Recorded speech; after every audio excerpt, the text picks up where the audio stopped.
Chama hicho hicho kinachoita wengine wasaliti, kiongozi wake akaja Ikulu Zanzibar kwa kupitia mlango wa bunge, akashiriki kikao na rais ambaye kila mtu anajua sisi tulikuwa hatumungi mkono.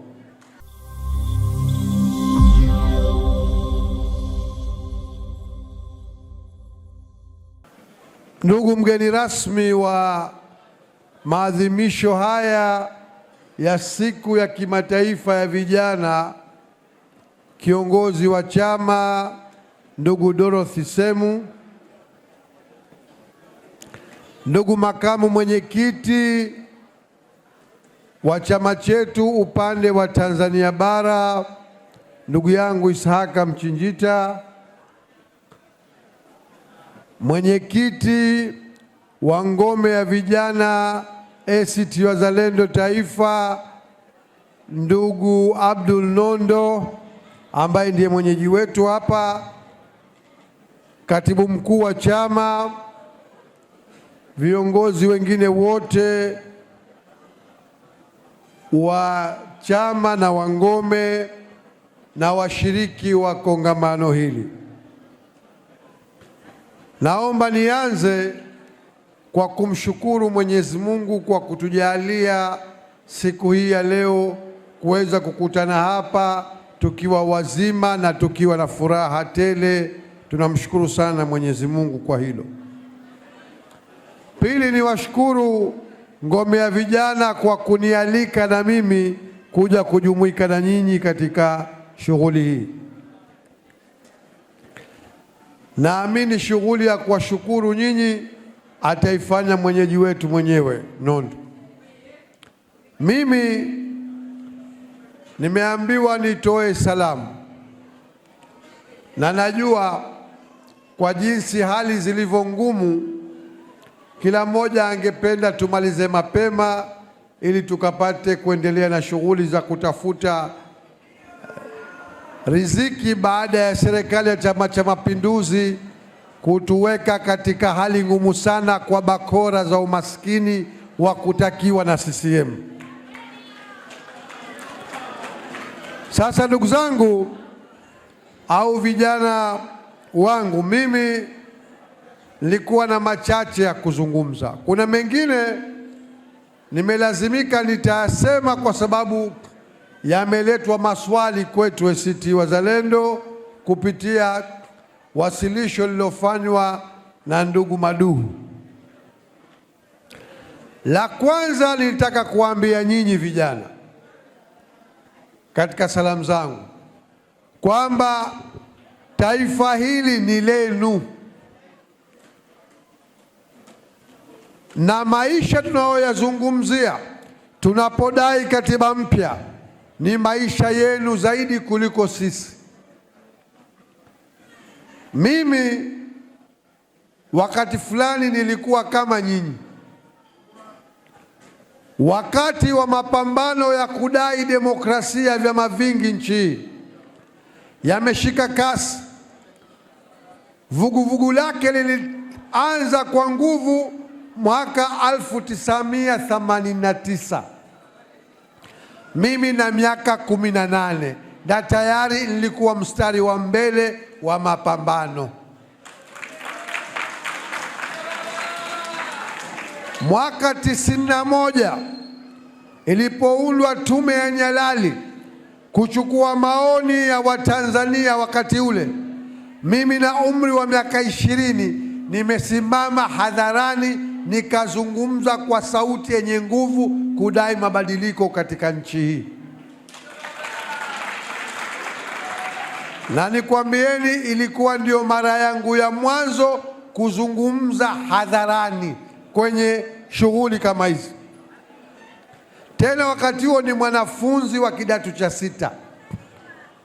Hoja yangu nini? Sisi tulipambania mabadiliko, ndio maana leo Tanzania kuna vyama vingi. Sasa safari ile haikukamilika. Leo mnapodai mabadiliko mengine kwa kutaka katiba mpya inayoendana na zama hizi, jukumu hili mnapaswa kulibeba nyinyi vijana. Na moja ambalo nataka kuwaomba vijana, sio wa ACT Wazalendo, vijana wa Tanzania wote, kataeni kuwa chawa. Nyinyi vijana wa ACT Wazalendo, nyinyi mnapaswa kutuchallenge sisi viongozi wenu wa ACT Wazalendo. Na vijana wa kila chama kingine, kazi ya vijana ni kuhakikisha chama chao, kama ni vijana wa chama, kinakuwa kina vuguvugu. Na vijana, kazi yenu kuwapa challenge viongozi. Sisi wakati wetu tuliwapa challenge viongozi wetu.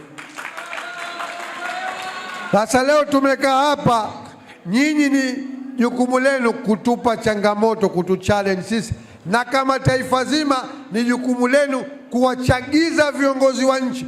Hawa viongozi wa nchi hawamiliki nchi hii, si mali yao. Hii ni mali ya Watanzania wote. Kwa hivyo lazima muwa challenge. Hilo la kwanza. La pili, baadhi ya maswali yaliyoletwa hapa yameletwa katika taswira kama vile ACT, mtanisamehe kutumia neno hili, kama vile labda ACT imechepuka kwenye mstari. Vijana wa ACT Wazalendo, kataeni ujinga huo. Kama kuna chama kimenyooka kisawa sawa na ajenda zake zinafahamika, ni ACT Wazalendo. Kosa linalofanyika ni watu kudhani kwamba wao wanawasema CCM kujimilikisha nchi hii, lakini halafu na wao wamejimilikisha ajenda ya mabadiliko kwamba ni yao, na hawa wanadhani wao wakishaweka msimamo, wengine sote tuwe mikia tuwafuate wao. Wasahau, si kwa ACT Wazalendo.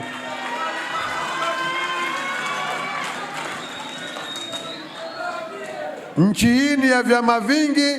Tunaweza kuwa kuna mambo tunakubaliana, kwa mfano suala la katiba mpya, suala la kudai mageuzi ya msingi, tume huru za uchaguzi, uwajibikaji katika nchi, haki katika nchi. Lakini njia ya kuyafikia hayo si lazima kwamba sote tuwe na mtazamo mmoja. Ingawa niseme tunaweza kuwa na mtazamo mmoja, si lazima tuwe na mtazamo mmoja, lakini tunaweza kuwa na mtazamo mmoja. Lakini mtazamo huo mmoja, hawezi mmoja akajifungia akatoka nje akaweka msimamo akataka sote tufuate.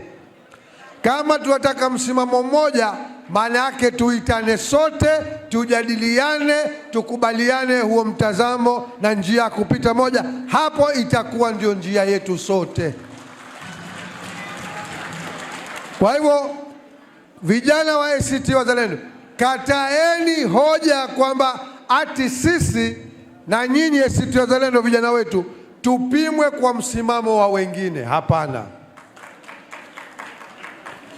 Na katika hili hatutokuwa wa kwanza.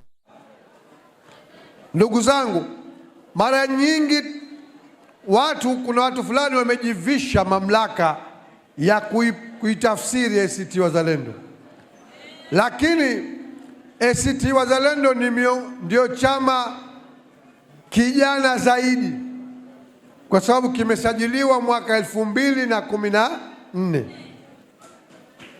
Lakini kabla ya hapo vilikuwako vyama, na sisi wengine tulikuwako katika baadhi ya hivyo vyama. Tulipokuwa katika hivyo vyama tulikuwa na misimamo, na wakati fulani vyama tulivyokuwepo sisi, hasa chama tulichokuwepo sisi, kilikuwa ndio chama kikuu cha upinzani, lakini kilijua wajibu wake. Hakikuwahi hata mara moja kujifungia kikatoa msimamo kisha kikataka wengine wote wafuate. Tulikuwa tukiita vyama vyote asasi za kiraia, tunajadiliana katika masuala ya kitaifa, tunaweka msimamo mmoja, ndipo tunapotoka kutetea. Na wapo ambao hawakukubaliana, walichepuka na misimamo ya pamoja. Nitawapa mfano. Uchaguzi wa mwanzo kabisa mwaka 95 Zanzibar, ilionekana wazi kwamba chama cha upinzani kilishinda. Matokeo yakabadilishwa, tukachukua msimamo wa kukataa matokeo ya uchaguzi, tukachukua msimamo wa kulisusia baraza la wawakilishi. Vyama vingine hivi leo vinavyoita wengine wasaliti vilituacha peke yetu katika msimamo huo.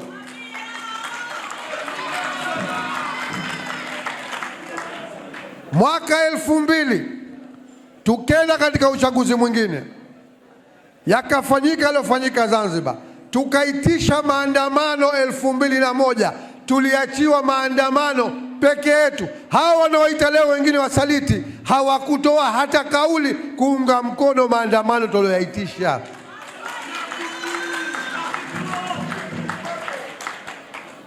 Baada ya maandamano kufanyika, watu wakauawa, wengine wakafunguliwa mashtaka, wakafungwa. Hawa wanaotuita wengine wasaliti, wao wakati huo hawakuunga mkono katika msimamo tulouchukua. Tunaelewana? Hili muhimu, vijana wetu wa ACT Wazalendo mlifahamu. Msitembee kinyonge, wala msikubali mwengine akaja akawadefine akawatafsiri anavyotaka yeye. Ikiwa kutokubaliana na msimamo mmoja itakuwa kama ni usaliti, walianza wao. Zanzibar kukaandaliwa mikutano kutupiga vita sisi. Hawa wanaotuita sisi wasaliti walikuja wakishirikiana na serikali Zanzibar dhidi yetu sisi.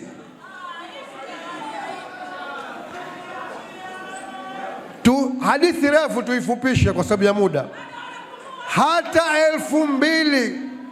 2015 tukiwa ndani ya Ukawa, Zanzibar uchaguzi ulifutwa baada ya kushinda, sisi tukiwa katika hicho chama tulichokuwepo.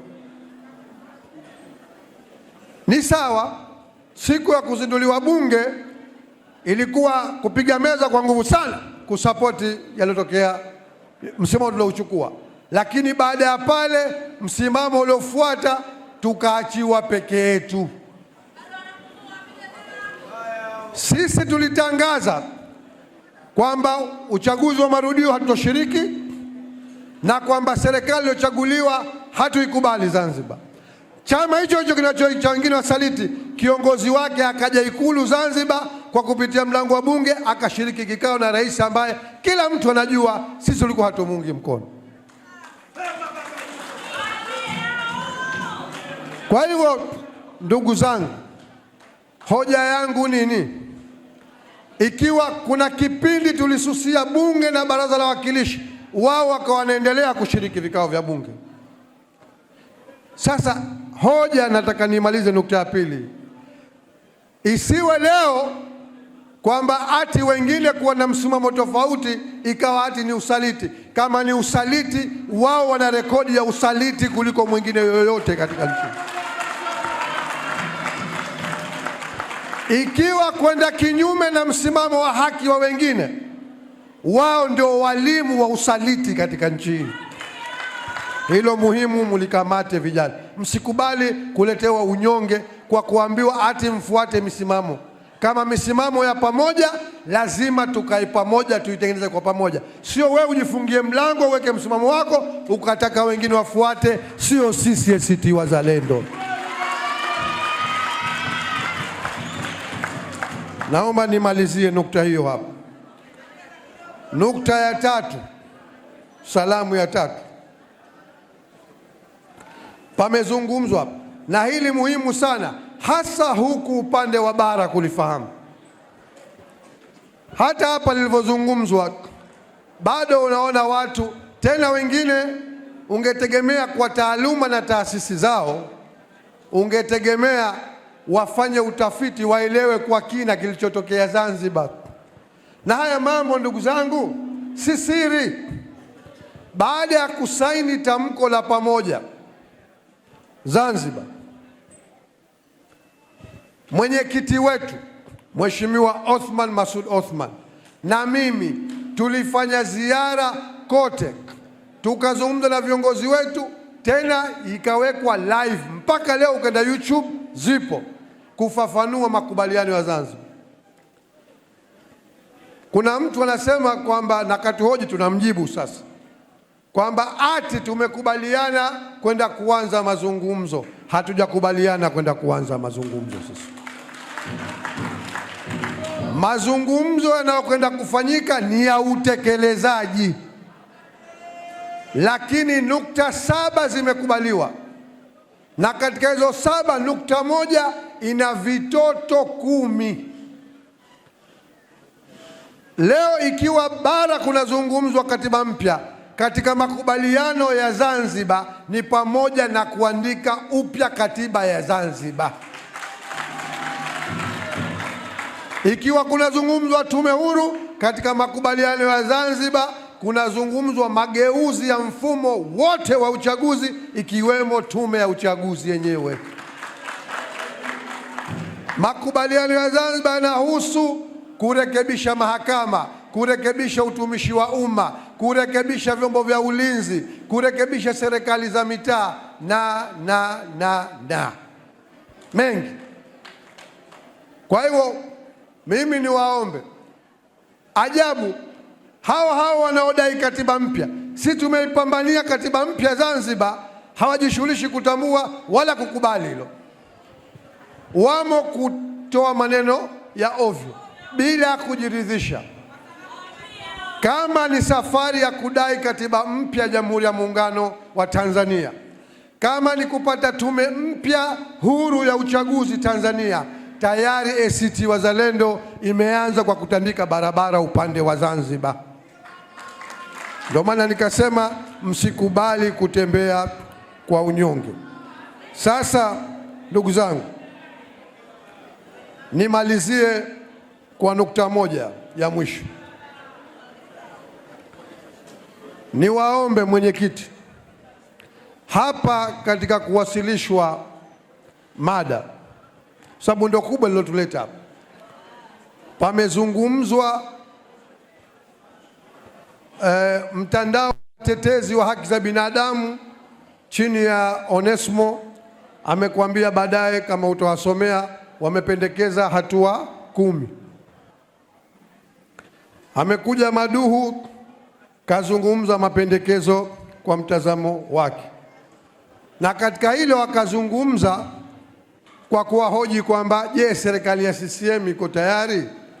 Mimi niwaambie, sio serikali ya CCM, watawala wowote katika nchi yoyote duniani wanaonufaika na mfumo mbovu uliokuwepo hawawezi kukubali kubadilisha.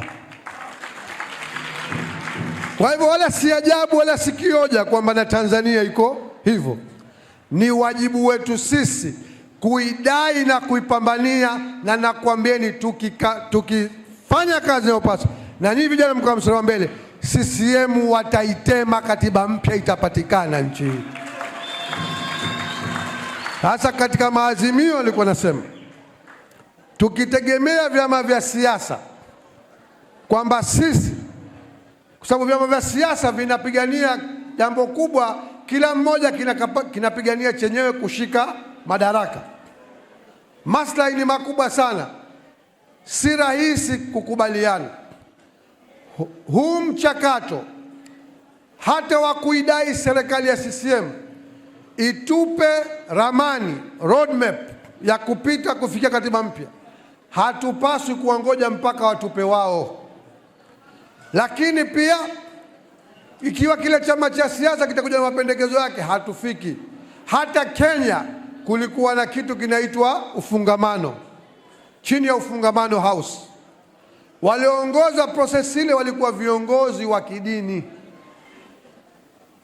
Hata South Africa, Afrika Kusini, pamoja na kwamba Mandela ndiye aliyenegotiate na makaburu, tena wakati hawataki, hali ngumu, lakini waliokuja kuongoza prosesi ile, mnakumbuka, walikuwa ni viongozi wa kidini kina Askofu Desmond Tutu. Kwa hivyo na sisi niwaombe, moja katika maazimio yetu, tutoe wito wa sasa sote ambao tunataka katiba mpya ambaye ni kweli haitaki kwa maslahi yake, haitaka kweli kwa maslahi ya wote, taifa la wote, katiba ya wote. Ikiwa tunataka katiba ya wote kwa maslahi ya wote, sote tunaitaka katiba mpya, tukutane pamoja na tuwaombe asasi za kiraia watuongoze, tujadiliane, tutengeneze, wote ambao tunataka katiba mpya, tutengeneze mapendekezo ya ramani ya kupita hatua kwa hatua, roadmap, mpaka kuipata katiba mpya kabla ya 2029,